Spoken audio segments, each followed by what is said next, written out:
नमस्कार आपको स्वागत करुच्ची आउ एक मिनी ब्लॉग को। आज ब्लॉग टी किसी डिफरेंट अच्छे कारण आरंभ हो shopping.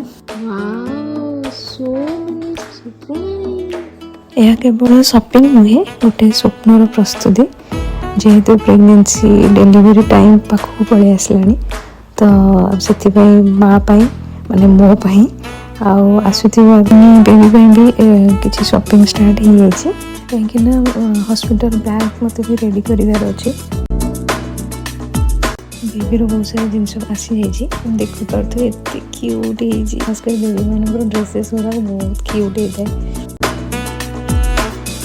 During pregnancy. Hospital bag रे को बेसिक जिनस रहा दरकार आगु प्लान कर रखा निहाती जरूरी केतबे भी इमरजेंसी हो पारे सब मुझे रेडी कर देछि से हिसाब से मुझे प्लान करी शॉपिंग भी स्टार्ट कर देछि।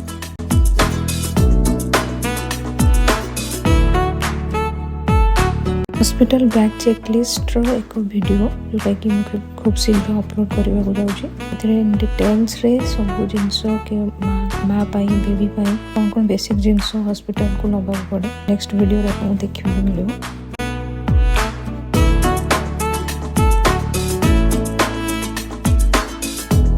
न्यू ममास जमा भी मिस करेंगे वीडियो को। आशा करे आपको वीडियो टी हेल्पफुल हम आपको डिलीवरी टाइम रे। ये ड्रेसेस सब मो पैकेट रू काढ़ी देकर क्लीन करने को रखीदे आउ किसी जिनस भी बाकी थी डेलीवर हाँपाई तो से सब भी पड़े नेक्स्ट ईयर वीडियो रे थिबा प्रोडक्ट सब किसी भी स्पॉन्सर्ड वाला नहीं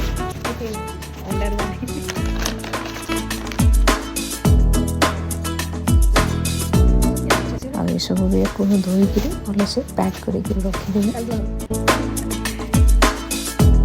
न्यू मामा को एवं तंकर परिवार को मोर हृदय भरा शुभेच्छा सहित ये ब्लॉग टी एंड करुच्ची। आशा करे आपन मिनी ब्लॉग टी आपको भल लगी सो प्लीज लाइक सब्सक्राइब करने को जमा भी भूलिए। देखा अन्य एक ब्लॉग रे। धन्यवाद। जय जगन्नाथ।